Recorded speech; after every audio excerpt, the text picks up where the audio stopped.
stamp. Neither the committee nor the judiciary is well served by our learned and servile helplessness. I yield back.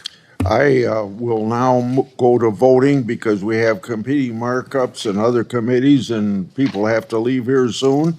We'll go to Bovey's nomination. The clerk will call the roll. Mr. Chairman, point of personal privilege. Mr. Chairman.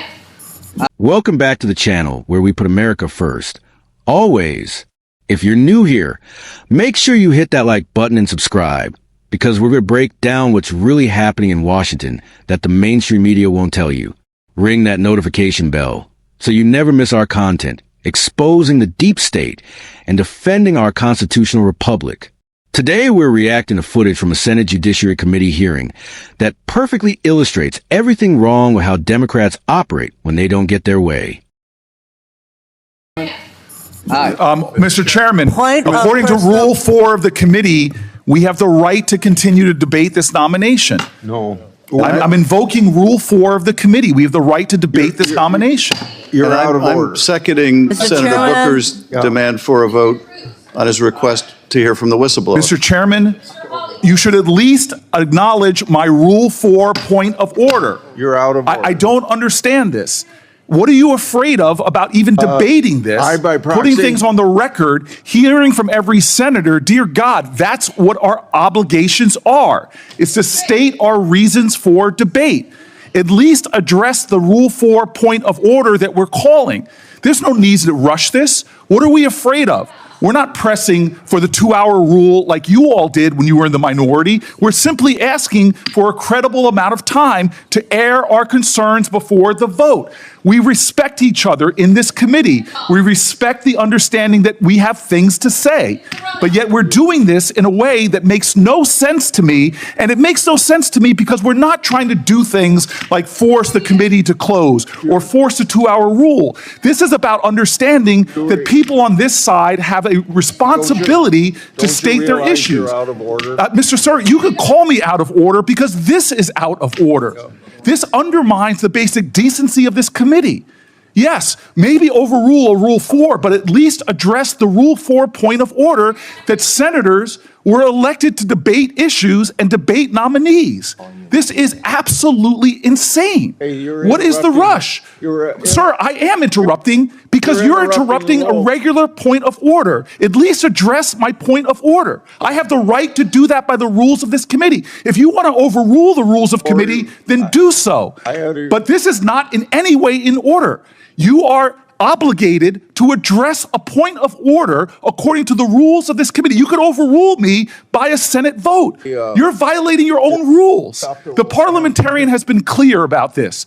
The parliamentarian has been clear. You could overrule the point of order I'm doing, but you have to follow the precedents and procedures of this committee. This is outrageous that you're not allowing senators to have their fair say before a controversial nominee is being done. This is unbelievable. This is unjust. This is wrong. It is the further deterioration of this committee's integrity. With a person like this, what are you afraid of? Are you afraid of hearing from Chris Coons? From hearing from one of my colleagues? From hearing from Adam Schiff? What is the fear here? Have at least the decency to have a vote on my point of order regarding Rule 4. I have respect for you, Mr. Chairman. We've served together for more than a decade, but this is outrageous. This is unacceptable. This is wrong. It is wrong. And why? Why? What is the rush to take another half hour to listen to people? What is the rush? What are we afraid of, Mr. Chairman? What are we afraid of? I do not understand why senators can't debate a nominee as we've done when both sides have been in the majority to take the time. What is the thing that you are so afraid of from hearing from my Senate colleagues? This is a violation of the precedents of this committee. We're not trying some stunt here to try to force a 2-hour rule like you all did when you were in the minority. We just want to be heard before a controversial vote. Sir, this is wrong, and you know it. You are a person of integrity. How could you be doing this? At least have a vote on my point of order. Sir, with all appeals to your decency, with all appeals to your integrity, with all appeals to past jurisdiction and past precedent, why are you doing this? This is outrageous. This is a kangaroo court. That's all we have here, This Mr. is Chairman. wrong. To violate your own rules without going by the mandates Now of we'll the call the roll parliamentarian. on Kyle This is Dudek. unbelievable.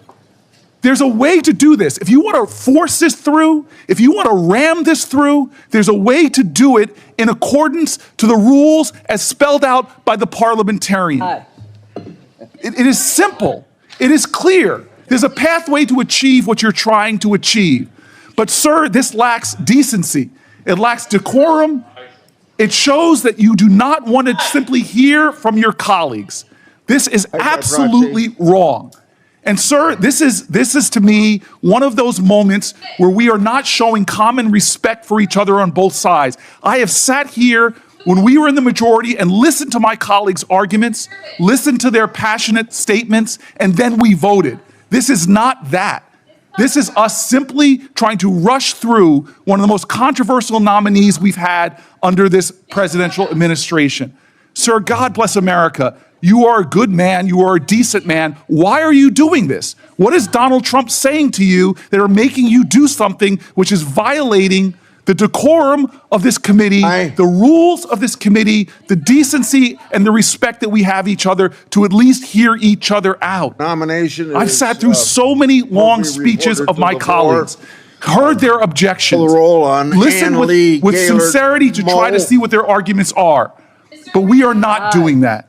Sir, this is wrong, and you know it. There are some people on this committee who are the least firebrand people, and they've walked out. Some of the least controversial people in the Senate, some of the people that worked the hardest to find bipartisan common ground have just walked out of this committee. And you don't even seem to care, but I know you do. I know your heart, Senator Grassley. This is wrong. I know the kind of person you are, and you know this is wrong. This is not necessary. What is another half an hour to allow senators to be heard? It's what the Constitution mandates. It's the ideals of the United States Senate. The world's most deliberative body should take a decent amount of time to deliberate. But here we're not doing that. Here we are jamming this through with some sense of false urgency. It's one thing not to hear from whistleblowers. It's another thing not to hold another hearing. But to not even allow my colleagues to have their moment to speak against this justice is just wrong. And I know you know this. I know you know this. The only time this rule has ever been overturned by both parties was done when one minority was trying to pull some stunt to stop the committee from hearing. This is not that. This is not the 2-hour rule. This is a basic element of the ideals of this committee, sir. It is the basic understanding of having debate and deliberation. It's a basic understanding of we can listen to each other even if we disagree, that we should have time and space and a forum to listen. Sir, this is just wrong in every way.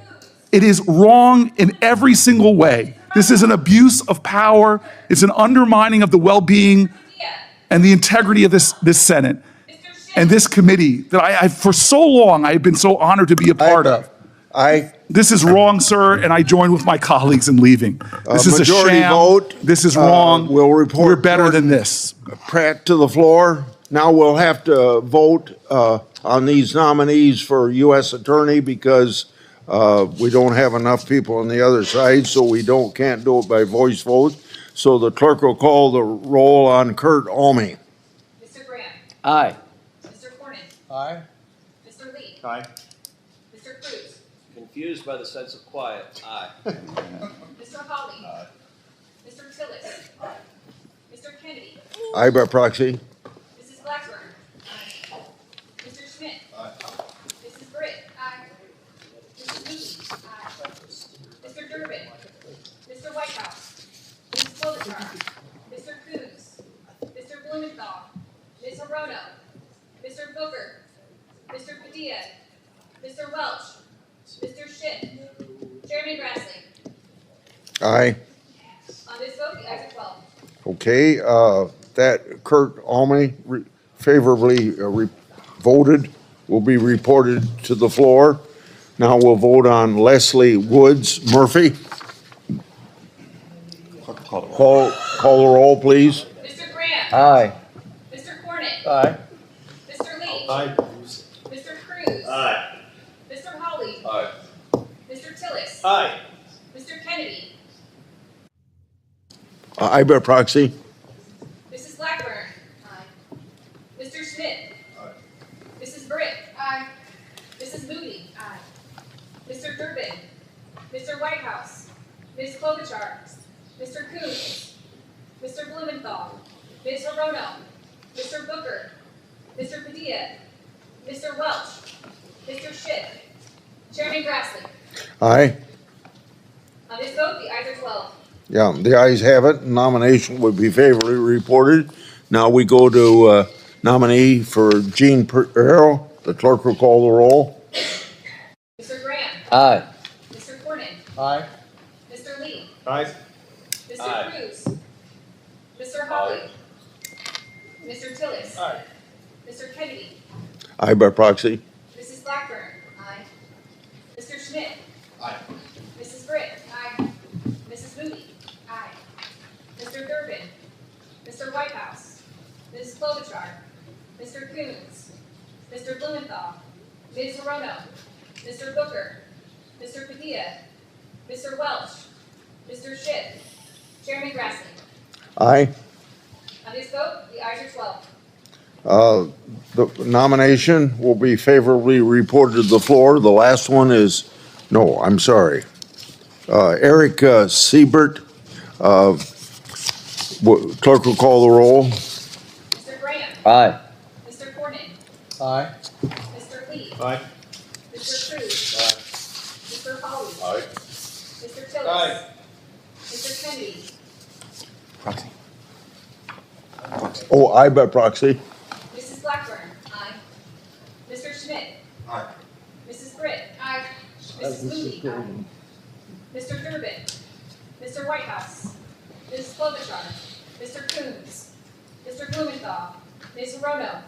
Mr. Booker. Mr. Padilla. Mr. Welch. Mr. Schiff. Chairman Grassley. Aye. On this vote, the ayes are 12. The ayes have it. Nomination will be favorably reported. Now Kurt Wall for Middle District of Louisiana. Call the roll. Mr. Graham. Aye. Mr. Cornyn. Aye. Mr. Lee. Aye. Mr. Cruz. Aye. Mr. Hawley. Aye. Mr. Tillis. Aye. Mr. Kennedy. Aye by proxy. Mrs. Blackburn. Aye. Mr. Schmidt. Aye. Mrs. Britt. Aye. Mrs. Moody. Aye. Mr. Durbin. Mr. Whitehouse. Ms. Klobuchar. Mr. Coons. Mr. Blumenthal. Ms. Hirono. Mr. Booker. Mr. Padilla. Mr. Welch. Mr. Schiff. Chairman Grassley. Aye. On this vote, the ayes are 12. That'll be favorably reported. Before you disband, I'd like to have everybody that's here know that what happened here today is no different than when Democrats cut off debate on Judge Kashubi and Judge Lee against Republican protests to continue debate in November of 2023. In that markup, Senator Blackburn and others were not offered an opportunity to speak on those nominees, and Chairman Durbin ordered the vote, just like the obstruction we saw here. I ordered the vote this time. So if you'll spread that word that this is not unprecedented, either the actions of the minority walking away or what we did here as a majority. It's happened before, and we have to move things along. And I thank everybody for participating. Meeting adjourned. What you just witnessed is a masterclass in political theater and manufactured outrage designed to obstruct the people's business. Let me break this down for you. Senator Grassley, a principled conservative who has served Iowa and this nation with distinction for decades, was trying to conduct official committee business. He was following established procedures to vote on nominees for U.S. attorney positions, which is exactly what the committee is supposed to do. These are important positions that need to be filled to ensure law and order in our communities. But what did the Democrats do? They threw an absolute tantrum. You heard them invoke Rule 4 repeatedly, claiming they needed more time to debate. But here's what they're not telling you. This is pure political theater. They know these nominees are going to be confirmed because they're qualified candidates who will actually enforce the law. Unlike the radical prosecutors Democrats have been pushing who let criminals walk free. The senator making all that noise about decency and integrity has some nerve. Where was this concern for process when Democrats were ramming through their agenda for 4 years under Biden? Where was this respect for debate when they were confirming radical judges who legislate from the bench instead of interpreting the Constitution as written? What really happened here is that Democrats realized they were going to lose these votes, so they decided to create a circus. They walked out like petulant children instead of doing their jobs. The American people elected Republicans to get things done, not to sit through endless grandstanding from the opposition party. Senator Grassley handled this perfectly. He didn't let himself get drawn into their drama. He stayed focused on the task at hand, which is confirming qualified nominees who will actually do their jobs. When Democrats controlled the committee, they did the exact same thing in 2023 with judicial nominees, cutting off Republican debate. Grassley mentioned this at the end, and its crucial context the media is ignoring. This is how the deep state operates. Folks, when they can't win on the merits, they try to disrupt the process. When they can't convince people with their arguments, they resort to emotional manipulation and procedural games. They're hoping you'll focus on their theatrical performance instead of asking why they're so desperate to block these law and order nominees. The truth is, Democrats are terrified of having prosecutors who will actually prosecute crimes. They've spent years installing district attorneys who refuse to charge criminals, leading to the crime waves we're seeing in cities across America. They know that having competent, law-abiding prosecutors in these positions will expose their soft-on-crime policies for the disasters they are. Notice how they kept talking about wanting to hear from whistleblowers. This is their standard playbook. Create some mysterious whistleblower controversy to generate headlines and distract from the real issues. We've seen this movie before with the Russia hoax, the Ukraine phone call, and every other manufactured scandal they've tried to use against President Trump and his allies. The American people are smarter than this. We can see through their games. We elected Republicans to govern, and that's exactly what Senator Grassley was doing. He was conducting the people's business efficiently and professionally while Democrats were staging their walkout for cameras. What's really outrageous here isn't the chairman following committee rules. It's Democrats abandoning their sworn duties because they didn't get their way. They took an oath to serve the American people, not to throw temper tantrums when they lose votes.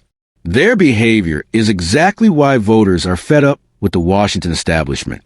This footage should be played in every civics class as an example of how not to conduct yourself in public service. Real leaders stay and do their jobs even when they disagree. Real leaders engage in good faith debate and then accept the results. What we saw from Democrats here was the opposite of leadership. The bottom line is this. Republicans are delivering on their promises to restore law and order, and Democrats are doing everything they can to obstruct that mission. They'd rather have chaos and crime than admit their policies have failed. But the American people see what's happening, and we're not fooled by their theatrical performances. Senator Grassley and the Republican members of this committee deserve our thanks for staying focused on the mission despite constant obstruction. They're confirming qualified nominees who will enforce the law and protect our communities. That's exactly what we elected them to do. This is why your vote matters, America First family. This is why we need to stay engaged and keep electing patriots who will put America first instead of playing political games. The deep state and their Democratic allies will never stop trying to obstruct the America First agenda, but we won't let them succeed. If this video opened your eyes to what's really happening in Washington, smash that like button and share it with everyone you know. Subscribe to America First for more truth that the mainstream media won't tell you. We're building a movement of patriots who refuse to let the establishment destroy our republic. Stay strong, stay informed, and remember, America first, always. We'll see you in the next video where we continue fighting for truth and for our great nation.